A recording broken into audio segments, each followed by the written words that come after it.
Welcome back to Plain and Simple Travels. Been a while since we've been away and put up a video. Last trip I think was middle of December we got back, so we've been hiding out through school holidays, and we're going away in about just under 2 weeks anyway, but we started to get ready. Don't like to leave it to the last minute, so just thought I'd go through a few things we do before we do go. Obviously, the most important to me is just to make sure the van's ready, so that's been in for service already. Luckily there was no big waiting time this time, and apart from that, I'll just show the things that I do. But what I'm doing now is I use the Navman GPS system. That's a duo. It's got lifetime mapping on it, but the trick is with the lifetime mapping, if you don't update it every 6 months, and they assume that you're not going to use it anymore, so they deregister you. So I've got to take the unit in, plug it into the desktop and update the maps, do any software updates we have to do. So that's my first job today. Real hard one. Shouldn't take long. The computer does all the work, I just plug it in. So I just plug it in the USB port, it boots it up, connects it,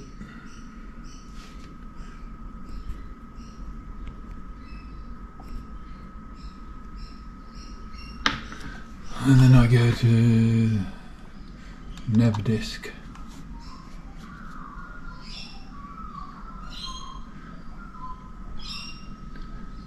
So it just automatically defaults, checks for updates.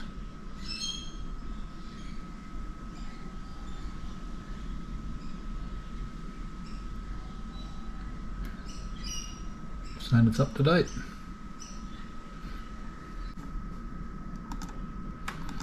Thought there would have been a map update. It's been 3 months since I updated it. Anyway, it says it's up to date, then it's up to date. Next thing I'm going to do is we travel with this smart TV. Only a cheapie, but it's a smart TV. So if we don't have TV antenna reception and we want to watch TV, we can watch it through the hotspot or internet, or we can watch Netflix and YouTube and all that sort of stuff. But what we found last time is when we were away, we plugged it in and it wanted to do a software update, which took forever and chewed up a lot of data. So before we go, we'll check the TV, see if there's a software update happening for that. Just while that's loading, this is our second smart TV. The first one, we always took it off the wall and lay it down face first on our bed to travel, and you're not supposed to do that.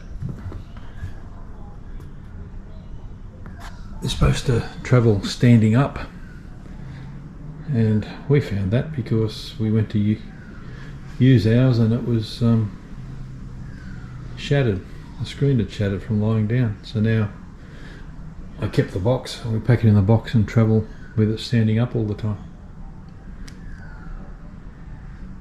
Anyway, I'll go and see whether it wants to do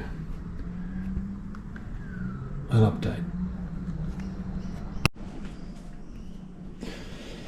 That was all good, so that's done.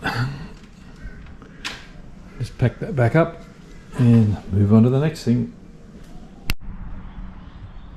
Next thing on the list to check is the generator.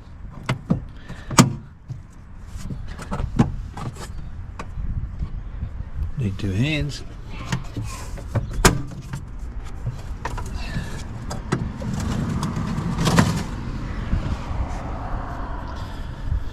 carry this for emergencies, which we've had a couple of. Anyway, check to see that make sure it starts properly before we go.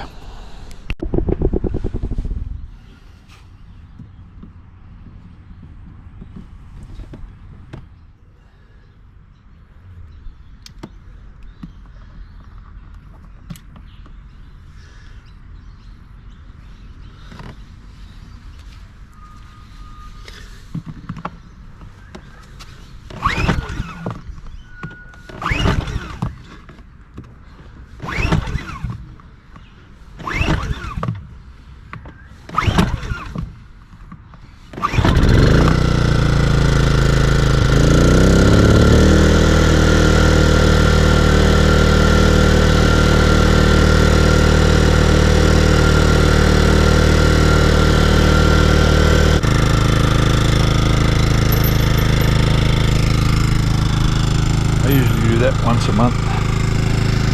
Just run up for 5 minutes or so.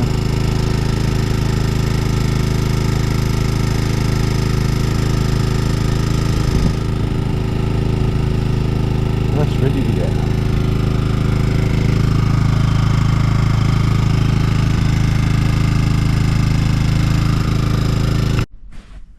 The other thing that I run monthly is the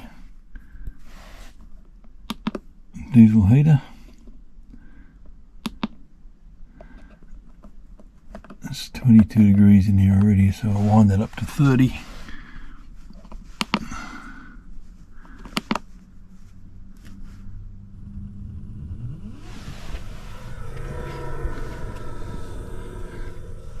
Not sure whether you can hear it, but that's kicked in, and I'll just make sure it starts off and let it run for 10 minutes or so.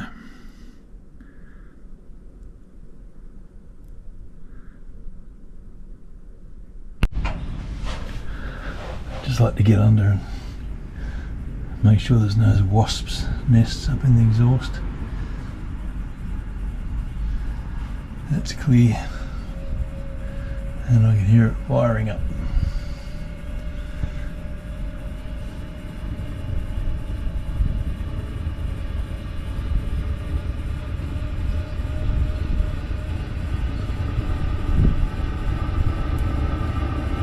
Sometimes she blows a bit of smoke when it first starts up, but it's been running for a while.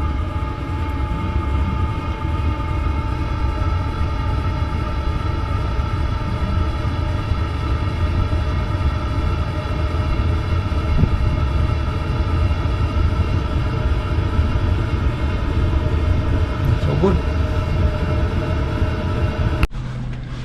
After nearly 8 years of caravanning, you get to end participating in online forums and Facebook pages and stuff. You get to work up a list in your head of things that can go wrong when you first set up your caravans after you haven't used them for a while. Ours has been sitting for 2 months, I guess. The most common problem is people complaining about no pressure. No water pressure when they hook up to mains. So the first thing I do is take off the connector and make sure there's no wasps' nests or other bugs that have set up camp in there. Got a few spider webs.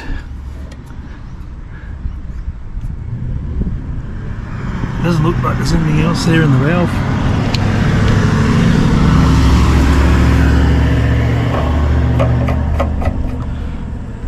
We'll hook the mains on and see how it goes.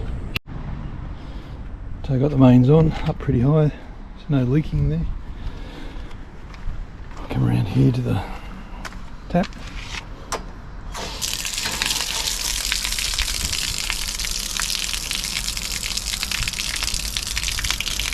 That's a bit good pressure.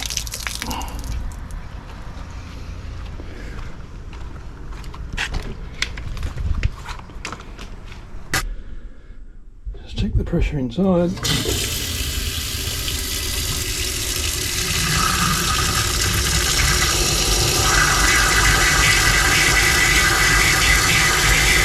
blow the water out. So I've just got that on hot, so I'm filling up hot water service at the same time. That's another problem that we've had when we've had it in storage for a while, is that the thermostats go on the hot water. So we'll just flick on the hot water.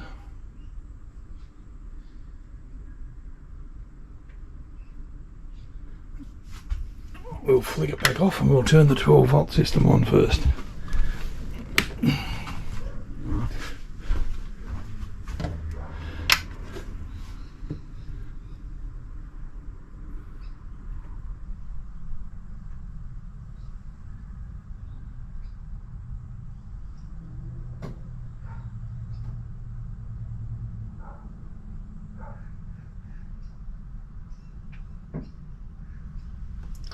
Attempt 1. Attempt 2. There we go. The hot water service is working.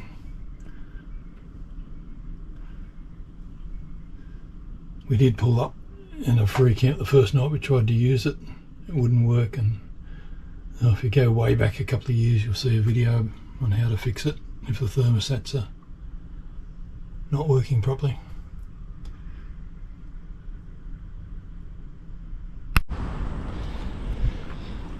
One of the other really frustrating problems you get when you first set up camp is that your water pumps don't work. So I'm just putting some water into my tanks, and then I'll turn the pumps on and make sure that they're working. I know all my 12 volts working. I checked all the fuses, they're all okay. Everything seems to be working fine.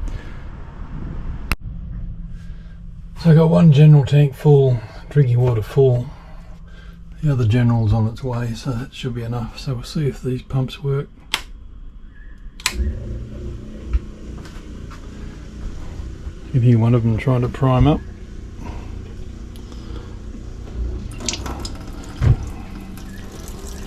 Drinking water. Hopefully it'll start coming through in a minute. We've got 2 pumps in this van. One for drinking and one for all the other taps. There we go.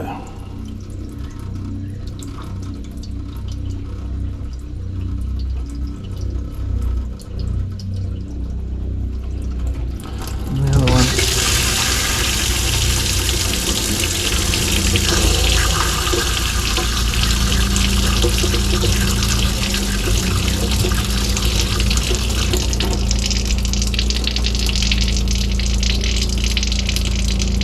Drinking water is always a bit dicey because the pump is, I've been told the pump's too big for the system. So we got filters in under there anyway. Okay, so both are primed and both have cut off now. So we should be right to go there. And the final thing inside is the toilet going to flush, or is it blocked up?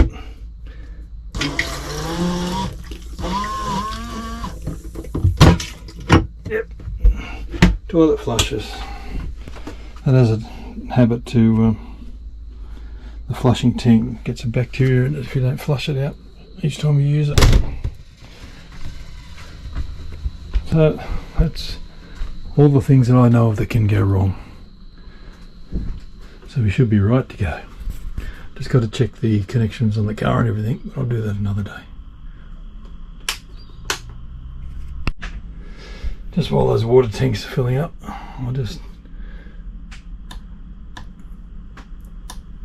power on the inverter. Make sure that works. Okay, microwave's just fired up.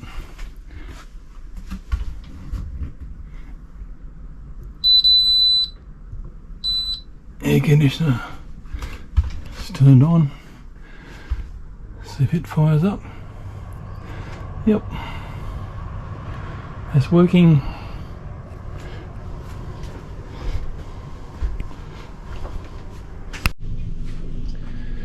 Next job I'm going to do is just clean up all the contact points on the weight distribution hitch. So I just clean them up, use a bit of degreaser, clean them up, and then lightly re-grease them all.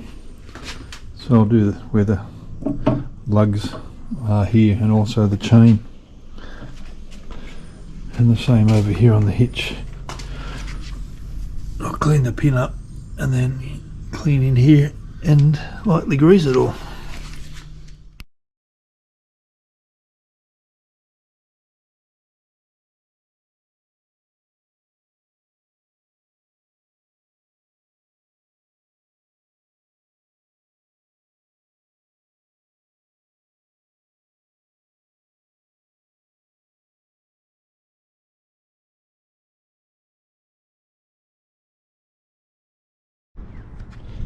So just to finish that job off, I'll do the same on the connectors on the drawbar.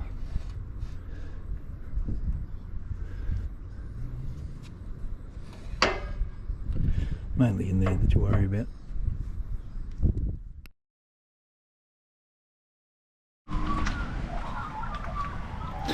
We're all hooked up, ready to go. Just one last thing, and that's to put some air in the airbags. And I've got this great little air compressor that I bought off Temu. Don't know, it might have been 19 bucks or something. I'm going to see how that goes. I've only got to get these bags to 30 psi. Should be able to handle it.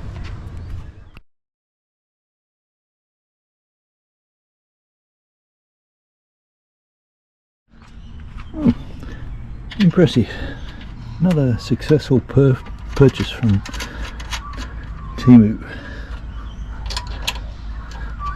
So we're ready to go. It's rechargeable off a USB as well. Handy. We're away. You excited? Yes and no. Yes and no. I'm running the new Wikicamps app. I didn't know this was on there. I don't think it was on the old one, but when you go to directions now on the new app, you can select it to interface to Waze. So we're running the Wikicamps app through Waze to tell us where we're going. Pretty interesting. Yeah. Pretty high So you tech, don't isn't have it? to type it in or anything, you don't have to type in that. You just go from the icon on Wikicamps and click on directions. And we've got our new travelling partner over there. She's in the back. Squeaky. I don't know if she's up on camera or not. Reported ahead.